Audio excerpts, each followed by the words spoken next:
तो फिर उसके बाद में मैंने कुछ नहीं कहा है। एक विषय मुझे कहना है, वो जरा देखें। कॉमनवेल्थ गेम से देश की प्रतिष्ठा बढ़ेगी ऐसी उम्मीद थी लोगों को, और इसी के लिए इतने बेतहाशा खर्चा हुआ।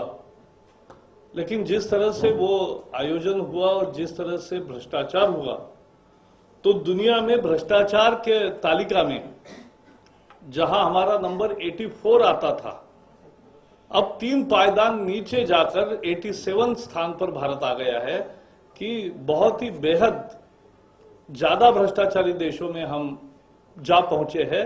यही कॉमनवेल्थ गेम ने किया है। और इसलिए शुंगलू कमेटी अगर सचमुच में कुछ नतीजा चाहती है और प्रधानमंत्री कुछ नतीजा चाहते हैं कि ये देश की इमेज को सचमुच में कुछ जो धक्का लगा है उससे निकले बाहर, तो शुंगलू कमेटी और बाकी इन्वेस्टिगेशन चलते रहे, लेकिन बिना जेपीसी ये काम नहीं होगा। और यही हमारी आग्रह रहेगा, हमेशा आज भी रहेगा और सदन में भी रहेगा कि जेपीसी होनी ही चाहिए। प्रकाश जी, इसी से जुड़ा मेरा सवाल है। हाँ जी, इसी से जुड़ा सवाल है। हमारे पास कुछ ऐसे कागजात हाथ लगे, शुंगलू जी के पास 3-4 महीने पहले कुछ विसल ब्लोअर्स ने ये कागज दिए थे प्रसार भारती के लागू के खिलाफ कि वो उनके खिलाफ कई सारी शिकायतें हैं। शुंगलू ने वो कागज पीएमओ को भेज दिए थे, लेकिन पीएमओ से कोई कार्रवाई कागजों पे नहीं हुई। आपको लगता है कि प्रधानमंत्री को से जानबूझ के इस मामले में ढिलाई बरती गई? मैंने पहले ही दिन कहा था कि if there are other players in the CAG like Suresh Kalmadi and Sheila Dikshit and others who are guilty of commission, then PMO is definitely guilty of omission. अगर पहले दिन से हम ये कह रहे हैं कि ग्रुप ऑफ मिनिस्टर्स पहले से बना हुआ था, अर्जुन सिंह जी के समय से उसकी 50 बैठकें हुई, ग्रुप ऑफ सेक्रेटरीज की बैठकें होती थी, हर समय पीएमओ को मालूम होता था कि क्या चल रहा है, और उन्होंने खुद अपॉइंट किया था जर्नल सिंह को चीफ एग्जीक्यूटिव ऑफिसर करके। फिर भी ये सब हुआ, तो प्रधानमंत्री कार्यालय निश्चित रूप से समय पर दखल न देने के दोषी निश्चित है। और इसलिए भारत की गरिमा को जो आंच आई है उसके लिए वो भी उतने ही दोषी है। और इससे अगर संवरना है तो जेपीसी होगी और ये मल्टी एजेंसी होगी, तभी सच्चाई से सारा पता चलेगा। और जो राजनीतिक खिलाड़ी है उसमें जिनका ये दोष है, जिन्होंने ये निर्णय लिए और एडमिनिस्ट्रेटर से सिग्नेचर करवाए, वो भी होगा।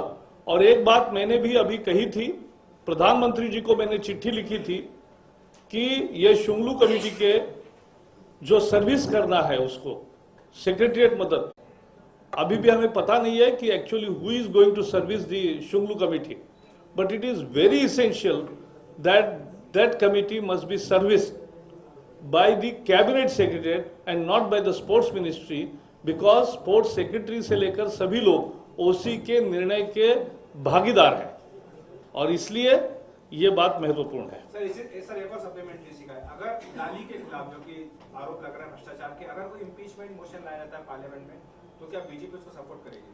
नहीं, पार्लियामेंट के बारे में क्या करना है ये तो हमारे सांसदीय दल की बैठक जब होगी तब विचार होगा। लेकिन एक बात सही है कि प्रसार भारती जितने भी खुलासे कर रही है उससे वो दिन ब दिन ज्यादा ही खुद संकट में फंस रहे हैं।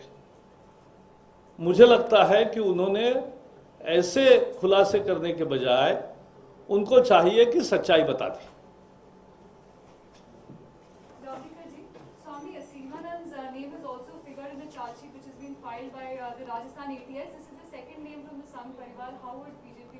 मैंने पहले ही कहा, सीबीआई की जहां विश्वसनीयता नहीं, सोहराबुद्दीन ने पूरे अमित शाह के प्रकरण में उल्टे पड़े और पूरा क्या हुआ आपने देखा, और अब ये तो एटीएस है, इसका क्या क्रेडिबिलिटी, क्या विश्वसनीयता है? कोई सबूत लाते तो कुछ बात होती। एक सवाल ये है कि अब ये मान लिया जाए कि पार्टी लाइन जो भी हो, लेकिन अगर कोई अपना व्यूज रखता है तो उसके खिलाफ पार्टी कोई कार्रवाई नहीं करेगी। जेठमलानी जी के पूरे रूपरेखा को देखते हुए, जो उन्होंने उनका स्टेटमेंट है उसको देखते हुए यही लगता है कि पार्टी कोई कार्रवाई नहीं करने जा रही है। आपने अच्छा सवाल पूछा, इनको भी वही सवाल पूछना था। मुझे अलग है। आपका पूछिए। मुझे ये पूछना था एक मिनट। हाँ। मुझे ये पूछना था कि वाजपेयी जी का सरकार जब था तब यही जेठमलानी थे जिनकी कश्मीर कमेटी बनाई गई थी जी। और जो वार्ताकार अभी है हाँ। उसमें से दिलीप पाड़गांवकर जी थे जो कि जेठमलानी कमेटी के मेंबर थे। हाँ, तो उस कमेटी के बारे में आपका नजरिया क्या रहा था, क्या रिपोर्ट आई थी? आज तक देश को कोई पता नहीं। तो आप अभी क्या जेठमलानी जी का नजरिया तब भी वही था जो आज डिक्लेयर कर रहे हैं? देखो, वार्ताकारों के बारे में कल भी मैंने बात करी कि वार्ताकारों को संयम बरतना चाहिए, न कि रोज मीडिया के सामने जाकर रनिंग कमेंट्री करनी है। उनको देश के सभी लोगों से जिनका कोई दुख है, उनका कोई कहना है, उन सभी लोगों से जाकर मिलने का काम उनको करना चाहिए। लेकिन ये नहीं है कि वो हर रोज उसका डिटेल अकाउंट दे। और पाकिस्तान से जो सीमा पार आतंकी आए हैं, जो भारतीय नागरिक नहीं है, उनसे बात करें, ये तो इसका मैंडेट हो ही नहीं सकता। यही तो बात हमने कल की। ये आपका पर्सनल विचार है? नहीं, विचार नहीं, ये पार्टी का ही विचार है भाई। दूसरा प्रश्न, अभी सुषमा स्वराज जी ने पटना में ये कहा था, उन्होंने कहा था कि बिहार के अंदर प्रचार करने के लिए दो जादूगर काफी है, नीतीश कुमार और सुशील मोदी। उन्हें किसी हाँ, तो मोदी है ना। सुनिए सवाल पूछते। उन्होंने कहा किसी तीसरे जादूगर की आवश्यकता नहीं है। ये नरेंद्र मोदी के बारे में सवाल था। आज के अखबारों में एक मोदी के बारे में विज्ञापन छपा है, बीजेपी के एमएलसी ने छपा है, जिसमें कहा है कि मोदी जी को दिल्ली आकर कमान संभालनी चाहिए क्योंकि अभी समय बहुत खराब चल रहा है, वो सही लीडरशिप दे सकते हैं। तो क्या ये पार्टी में नरेंद्र मोदी बनाम सुषमा स्वराज हो गया है? नहीं, ऐसा आपको क्यों लगा? ऐसा तो कुछ है नहीं। तो क्या है? तो मैंने जवाब दे दिया। प्रकाश जी, Yes. ऐसा है कि पार्टी का जो व्यू है कश्मीर के ऊपर या कश्मीर कमेटी के ऊपर या इंटरलोक्यूटर्स के ऊपर, ये विचार आप अपना सदस्य राम जेठमलानी जी से शेयर नहीं किए हैं क्या? वो आएंगे ना अभी। पार्टी ऑफिस नहीं आते? नहीं, हर रोज थोड़ी आते हैं। हम हर रोज जा रहे थे भाई, प्रकाश जी, उनको वकालत भी करनी है। प्रकाश जी, आप कहते हैं सारे लोग मानते हैं देश में लोकतांत्रिक व्यवस्था है, फ्रीडम ऑफ स्पीच भी आप मानते हैं। Very good.